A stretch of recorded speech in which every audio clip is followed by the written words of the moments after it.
I am Vishu Burman. आप मेरे साथ देख रहे हैं यूपीएससी इकोनॉमी सिंप्लीफाइड सीरीज़ का लेक्चर नंबर 17। आज हम पढ़ेंगे एक्सटर्नल सेक्टर के बारे में। लास्ट लेक्चर में हमने देखा था सीपीआई, डब्ल्यूपीआई और पीपीआई, जो इन्फ्लेशन को काउंट करने वाले टूल्स हैं। ठीक है, आज हम देखेंगे एक्सटर्नल सेक्टर के बारे में कि एक्सटर्नल सेक्टर क्या होता है और इसके क्या क्या पार्ट हैं। पहले हम सिंपल सी चीज़ें समझते हैं कि एक्सटर्नल सेक्टर होता क्या है, इस बारे में हम थोड़ा सा समझते हैं। ठीक है, देखो, कोई भी इकोनॉमी एक्टिविटी, ठीक है, जिसमें ट्रांजैक्शन हो रहा है किसका, फॉरेन करेंसी का, वो कहलाता है एक्सटर्नल सेक्टर। मान लो एक्सटर्नल सेक्टर का एक एग्जांपल लेते हैं। ये हमारा यूएसए है, ये हमारा इंडिया है। इंडिया यूएसए से कुछ खरीद रहा है, चाहे वो गुड्स हो चाहे सर्विसेज हो।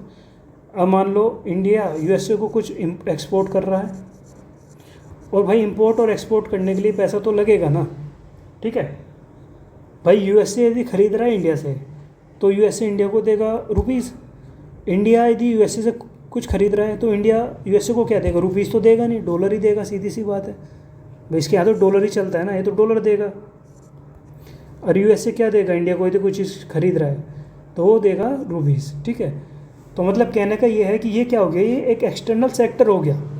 ये व्यापार सिर्फ इंडिया में नहीं हो रहा है, सिर्फ इंडिया के अंदर व्यापार नहीं हो रहा है, ये व्यापार हो रहा है एक देश का अन्य देश के साथ। बाहरी सेक्टर जिसको बोलते हैं एक्सटर्नल सेक्टर। ठीक है, अब आप समझ गए होंगे। सिंपल सी मैं डेफिनेशन बोल रहा हूँ, उसको नोट डाउन कर लेना आप लोग। एक्सटर्नल सेक्टर की डेफिनेशन ये है इस टाइप से: it is all those economy activities of a country in which transaction take place through foreign currency मतलब विदेशी मुद्रा के द्वारा जो भी भारी व्यापार हो रहा है, आर्थिक गतिविधियाँ हो रही हैं भारी देश के साथ, वो कहलाती हैं आपकी एक्सटर्नल सेक्टर। ठीक है, आइए अब देखते हैं हम एक्सटर्नल के सेक्टर के, हम इसमें इस टॉपिक में क्या क्या पढ़ेंगे या क्या क्या शामिल है इस पार्ट में एक्सटर्नल सेक्टर के। देखो, एक्सटर्नल सेक्टर में जो पार्ट, एक तो बीओपी शामिल है, बैलेंस ऑफ पेमेंट। दूसरा है फॉरेन एक्सचेंज रेट।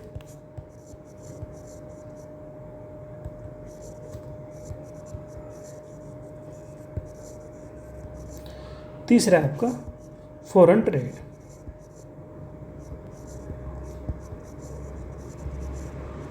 ठीक है, आज के लेक्चर और कल के लेक्चर में हम ये दो चीज़ कंप्लीट कर देंगे। बीओपी के बारे में, बैलेंस ऑफ पेमेंट हम कंप्लीट कर देंगे आज और कल में। ठीक है, टाइम की कमी चल रही है इसलिए लेक्चर थोड़ा शॉर्ट ही रखूँगा मैं। बट आप लोगों से ये रिक्वेस्ट भी है कि आपको मेरा कंटेंट पसंद आ रहा है तो प्लीज़ लेक्चर को चैनल को सब्सक्राइब, लाइक एंड शेयर करें। ठीक है, अब हम देखते हैं कि बैलेंस ऑफ पेमेंट होता क्या है, बीओपी होता क्या है। देखो, बैलेंस पेमेंट एक रिकॉर्ड होता है, बीओपी जो होता है एक वो समरी होती है। समरी बोल लो या रिकॉर्ड बोल लो, किस चीज़ का रिकॉर्ड है या किस चीज़ की समरी है ये समरी है। मान लो ये हमारा इंडिया है और ये इंडिया को छोड़कर पूरा वर्ल्ड मान के चलो, वर्ल्ड में जितनी कंट्री है उसमें इंडिया को छोड़कर मान लो आप रेस्ट ऑफ द वर्ल्ड, जो बचा विश्व का जो भाग है या विश्व जो देश हैं वो। ठीक है, इसके साथ इंडिया का जो भी इंपोर्ट हो रहा है, जो भी एक्सपोर्ट हो रहा है, या जो भी मॉनेटरी ट्रांजैक्शन हो रहा है, जो भी हम मौद्रिक लेन देन कर रहे हैं, जो भी हम रुपीज़ या डॉलर या जापान की या चाइनीज़ की करेंसी में जो भी हम लेन देन कर रहे हैं, जिसमें क्या यूज़ हो रही है, जिसमें यूज़ हो रही है मॉनेटरी ट्रांजैक्शन, मौद्रिक लेन देन, पैसों का लेन देन शामिल हो रहा है। ठीक है, वो रिकॉर्ड शामिल होता है इनमें, समरी ऑफ रिकॉर्ड शामिल होता है बीओपी में। ठीक है, बीओपी के तहत क्या होता है, बीओपी के अंदर क्या होता है, बीओपी एक समरी, एक रिकॉर्ड होता है जिसमें एक साल के अंदर, 1 ईयर के अंदर का जितना भी हमारा किसी देश का अन्य देश के साथ लेन देन है, जिसमें हम मॉनेटरी ट्रांजैक्शन, मौद्रिक लेन देन कर रहे हैं, इसमें हम पैसों का लेन देन हो रहा है, वो शामिल होता है, तो वो कहलाता है बीओपी। ठीक है, सिंपल एक बार और बोल देता हूँ मैं बीओपी के बारे में। मान के चलो 2025 से लेके 2026 ये 1 ईयर है। ठीक है। अब इसमें जितना भी लेन देन होगा ये अदर कंट्री हो गई, ये अपनी इंडिया हो गई। इंडिया का इनके साथ जितना भी लेन देन होगा, लेना ये लेना है, ये देना है, ठीक है। जितना भी लेन देन होगा, जितना भी इंपोर्ट और एक्सपोर्ट होगा जिसमें किस चीज़ का यूज़ हुआ है, मॉनेटरी ट्रांजैक्शन का। किसका यूज़ हुआ है? मॉनेटरी ट्रांजैक्शन का।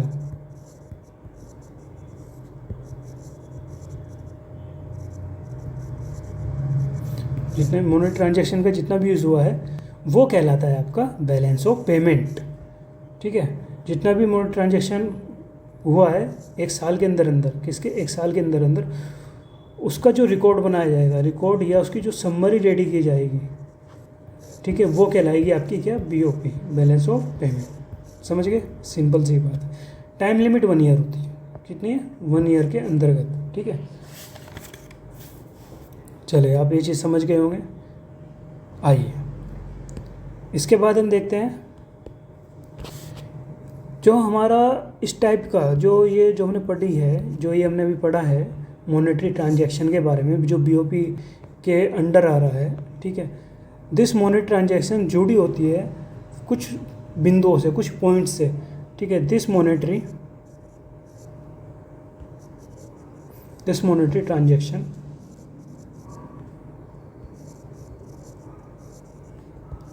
is linked to the following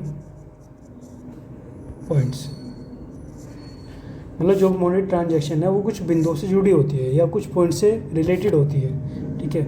way points क्या क्या हैं? सिंपल सी बात है भाई, मैंने क्या बताया आपको, ये मॉनेटरी ट्रांजैक्शन किससे जुड़ा होगा? इंपोर्ट और एक्सपोर्ट से तो जुड़ा होगा ना।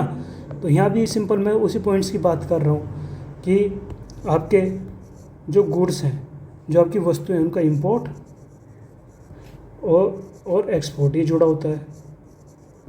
भाई एक बात बताओ, यदि अदर कंट्री से इंडिया कुछ चीज़ें इंपोर्ट कर रहा है ना, कुछ चीज़ें इंपोर्ट कर रहा है, इसमें हो सकता है आपके गुड्स में आपके जूते, कपड़े, टेक्सटाइल, मशीन वगैरह ये सब शामिल होंगे, है ना।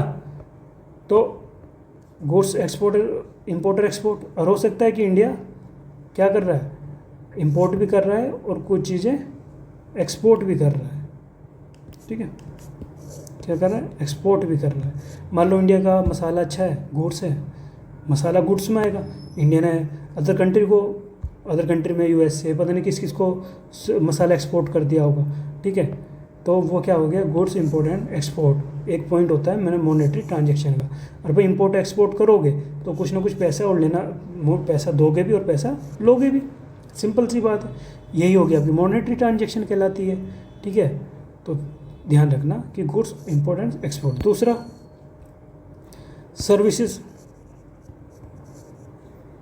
सर्विसेज का इंपोर्ट एंड एक्सपोर्ट। जैसे हमारा अभी UPI है, हमने मलेशिया को भी दिया है, हमने फ्रांस के पेरिस में भी हमारा UPI चला है, तो वो हमने सर्विसेज दी है UPI वाली, तो वही इंपोर्ट। ऐसे ही हम कुछ अदर कंट्री से सर्विसेज ले रहे हैं, सेवा ले रहे हैं, तो उसमें भी हम कुछ पैसा देंगे, फ्री में तो कोई देगा नहीं, तो वो भी भाग किसका है? मॉनेटरी ट्रांजैक्शन का है। मॉनेटरी ट्रांजैक्शन का जो हम रिकॉर्ड रखते हैं एक साल में अदर कंट्री के साथ, वो क्या कहलाता है? BOP कहलाता है। तो यहाँ पे काम कंप्लीट हो गया, ठीक है। तीसरा पॉइंट, जितना भी हमारा व्यापार है, trade and sale, financial asset internationally,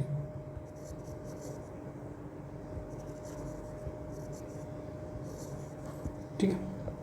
मतलब कहने का जो भी हमारा ट्रेड है या सेल है, फाइनेंशियली इंटरनेशनली जो हम कर रहे हैं, ठीक है, इसमें क्या क्या है? जैसे ट्रेड एंड सेल में 2 चीज़ें शामिल होती हैं, फिजिकली ट्रेड एंड ट्रेड में 2 प्रकार की होती है, तो फिजिकली एसेट होता है, एक फाइनेंशियली एसेट होता है। फाइनेंशियली मतलब ट्रेड, जो व्यापार हम कर रहे हैं, जो भी हम बेच रहे हैं या खरीद रहे हैं, सेल कर रहे हैं, फाइनेंशियल एसेट इंटरनेशनली, ठीक है। अब कहोगे सर ये फाइनेंशियली एसेट क्या है? अभी तक आपने गुड एंड सर्विस तो देख लिया एक्सपोर्ट इंपोर्ट का, लेकिन फाइनेंशियल एसेट किसको बोलते हैं? जिसमें हम इन चीज़ों का व्यापार कर रहे हैं। फाइनेंशियल एसेट में होता है, हमने मान लो मैंने यूएसए के किसी बॉन्ड्स में इन्वेस्टमेंट कर दिया, बॉन्ड्स, या यूएसए वाले यूएसए वाले व्यक्ति ने इंडिया में इन्वेस्टमेंट कर दिया किसी कंपनी में, बॉन्ड में, शेयर में। बॉन्ड्स आपके बॉन्ड्स हो गए, शेयर्स हो गए, ठीक है, shares in foreign country companies, ठीक है। तो मतलब कहने का ये फाइनेंशियल एसेट है जिससे हमारा पैसा बन रहा है, बॉन्ड्स, शेयर्स, ये सब इसमें आएगी, ठीक है। Trade and sale financial asset internationally. ऐसे ही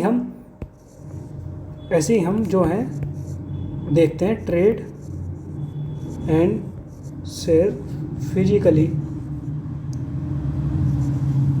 फिजिकल एसेट इंटरनेशनली, मतलब विदेशी अंतर्राष्ट्रीय स्तर पर ट्रेड, व्यापार और सेल फिजिकली एसेट जो हम कर रहे हैं, फिजिकली एसेट का जो इंटरनेशनल पे हम ट्रेड और सेल कर रहे हैं वो भी पार्ट किसका है, बीओपी का, बैलेंस ऑफ पेमेंट का, ठीक है। लेकिन आप कहोगे सर ये इंटरनेशनली, ये फिजिकली एसेट क्या है? फाइनेंशियली एसेट तो आपने समझा दिया कि बॉन्ड्स एंड शेयर होता है। फिजिकली एसेट में आपके शामिल होते हैं, आप फिजिकली एसेट किसको बोलोगे? जिसको हम छू सकते हैं, ठीक है, जिसको हम छू सकते हैं, देख सकते हैं, टच कर सकते हैं, वो तो फिजिकल एसेट। जैसे आपका गोल्ड, बाहर हमने गोल्ड में इन्वेस्टमेंट कर दिया, हमने बिल्डिंग्स, भाई हेडक्वार्टर बना रहे हैं उसमें शेयर मार्केट के लिए, भाई चलो हमने इसमें इन्वेस्टमेंट कर दिया, बिल्डिंग्स, मशीनरी, ये कहलाती हैं आपकी फिजिकल एसेट, ठीक है। समझ रहे हो मेरी बात?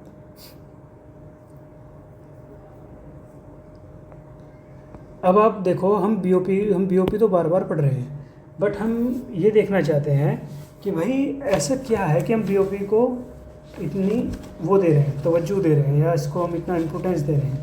बीओपी तो हम समझ गए भाई, बीओपी में ये शामिल है, ठीक है। देखिए बीओपी क्या होता है? बीओपी एक तो हमें बताता है किस चीज़ के बारे में, कि भाई हमारा एक्सटर्नल कितना हुआ है और इम्पोर्ट कितना हुआ है और एक्सपोर्ट कितना हुआ है, ठीक है। हमारा बैलेंस ऑफ पेमेंट जो है, जो हमारा अकाउंट है, वो हम प्लस पॉइंट में है या नेगेटिव पॉइंट में है। मतलब कहने का, देखें यहाँ मैं समझा रहा हूँ आपको, मैं देखता हूँ, हेडिंग डालते हैं इम्पोर्टेंस ऑफ बीओपी। इम्पोर्टेंस क्या है इसकी, मुख्य बात क्या है, इसका रोल क्या है? देखो पहली बात, जब हमारे पास कोई डाटा रहेगा कि भाई आपने देखा होगा पहले जो सेठ लोग थे, या आज भी देख लो, आपके पास एक क्या होता है, आपने ईएमआई पे कुछ लिया तो आपके पास एक पीडीएफ आ जाती है आज के टाइम में ना, कि वो बता देती है कि आपकी कितनी किस्त रह गई हैं, कितनी आपने जमा करी हैं, कितना नहीं। वो बता रहा है कि आप कितने अभी घाटे में हो या कितने प्लस पॉइंट में हो, सीधी सी बात है ना। ऐसे ही बताती है इम्पोर्टेंस ऑफ बीओपी, कि ये आपको बताएगा कि आपकी जो कंट्री है वो पॉजिटिव पॉइंट में चल रही है, निगेटिव पॉइंट में चल रही है। लाइक कैसे? देखो जैसे इंपोर्ट है एंड एक्सपोर्ट, भाई इंपोर्ट ज़्यादा हो रहा है या एक्सपोर्ट ज़्यादा हो रहा है, किसी देश के साथ हमारा क्या ज़्यादा और क्या कम हो रहा है, ये कौन बताएगा? बैलेंस ऑफ पेमेंट बताएगा। मैंने आपको बता दिया, सब रिकॉर्ड वहाँ लिखा जाता है, और रिकॉर्ड वो लिखा जाएगा जो मॉनेटरी ट्रांजैक्शन के द्वारा होता है। तो सीधी सी बात है, ये हमें करंट सिचुएशन से क्या कर देगा, हमको करंट सिचुएशन से हमें मिला देगा, कि करंट सिचुएशन से हमें क्या करेगा, से हमें जोड़ेगा कि तुम्हारे करंट सिचुएशन में क्या चल रहा है, इंपोर्ट ज़्यादा है या एक्सपोर्ट ज़्यादा है। यदि हम इंपोर्ट को कम करके एक्सपोर्ट ज़्यादा करते हैं, यदि हमारे यहाँ देश जो है अपने जो उगाई जा रही वस्तु अपने देश में जो बनाई जा रही है वो अन्य देश को हम ज़्यादा मात्रा में बेच रहे हैं, या हम खरीद कम रहे हैं बाहर से और अंदर की चीज़ें बाहर बेच जाते रहे हैं। मतलब कहने का ये है कि हमारा इंपोर्ट और एक्सपोर्ट, यदि हमारा एक्सपोर्ट ज़्यादा है तो समझो जब एक्सपोर्ट ज़्यादा होगा तो क्या होगा, जो प्रोड्यूसर है, जो माल बना रही है कंपनियाँ, वो इनक्रेज होगी, ठीक है। वो इंक्रीज होगी और वो क्या करेगी, डोमेस्टिक प्रोडक्शन को बढ़ावा मिलेगा। ठीक है, जब हमारा एक्सपोर्ट ज़्यादा होने लगेगा ना, हमको मुनाफा होने लगेगा, पैसा आने लगेगा और हमको ये दिखने लगेगा कि हमारा माल बाहर ज़्यादा जा रहा है, तो हम क्या करेंगे, अपना घरेलू उत्पादन जो है, प्रोडक्शन जो, क्योंकि कोई चीज़ जो हम एक्सपोर्ट कर रहे हैं वो बनी तो हमारे देश में ही है ना, इसलिए तो एक्सपोर्ट हो रही है, तो उससे क्या बोलेंगे, डोमेस्टिक प्रोडक्शन बोलेंगे, क्योंकि हमारे घर में बनी है, तो उसको क्या होगा, इंक्रेजमेंट मिलेगी यदि वो एक्सपोर्ट हो रही है बड़े लेवल पे, तो हम उसका और ज़्यादा प्रोडक्शन करेंगे। यदि मसाला हमारे यहाँ भारत में बहुत ज़्यादा एक्सपोर्ट हो रहा है तो मसाला हम और उगाएंगे, हमको इंक्रेज मिलने लगी है, क्योंकि एक्सपोर्ट हमारा ज़्यादा हो गया है मसालों का। एक एग्जांपल के तौर पे, ठीक है। दूसरा point, it reflects,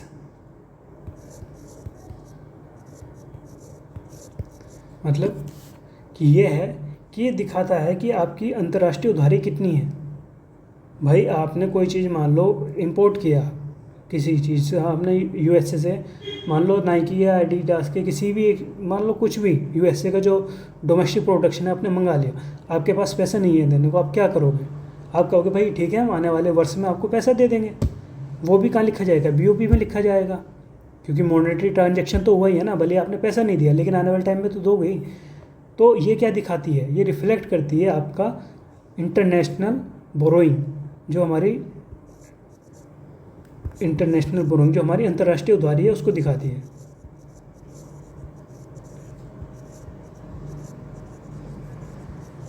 international borrowing को कौन दिखा रहा है, बीओपी दिखा रहा है। ठीक है, एक इम्पोर्टेंस ये हो गई बीओपी की कि भाई ये हमारे रिफ्लेक्ट भी करती है, हमको दिखाती है भी कि हमारा कितना उधारी रही हुई है किसी देश पे, या किसी देश पर कितना कर्जा है हमारे यहाँ का। ठीक है, वो भी दिखाएगी, इंपोर्ट एक्सपोर्ट भी दिखाएगी आपको। ठीक है, ये रेमिटेंस भी दिखाती है, इंडिकेटर ऑफ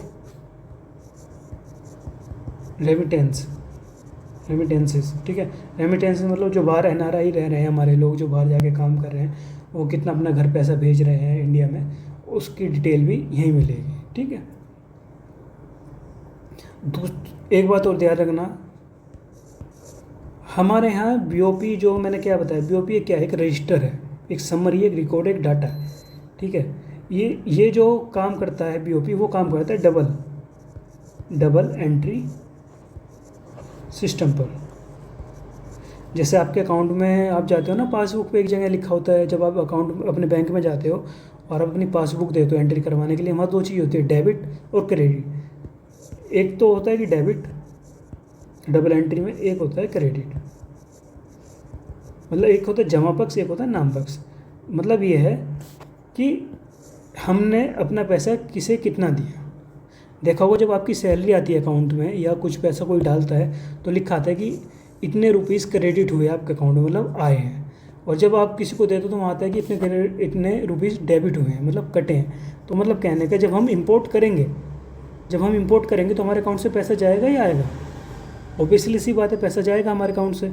जब वो जाएगा तो वो किस उसमें लिखा जाएगा, वो लिखा जाएगा डेबिट पक्ष में। तो डेबिट पक्ष में क्या आया, डेबिट पक्ष में आया गुड्स एंड सर्विसेज का इंपोर्ट। ठीक है, मैंने बताया ना, इंपोर्ट डेबिट में आता है, इंपोर्ट डेबिट में आता है, क्योंकि हमारी जेब से पैसा गया है अदर कंट्री को। और जब अदर कंट्री से हमारे पास पैसा आएगा तो इसमें क्या आएगा, गुड्स एंड सर्विसेज का एक्सपोर्ट, क्योंकि हमने माल बेचा और पैसा लिया। एंड सर्विसेज, मैं इसको GNC से लिख रहा हूँ, गुड एंड सर्विसेज एक्सपोर्ट।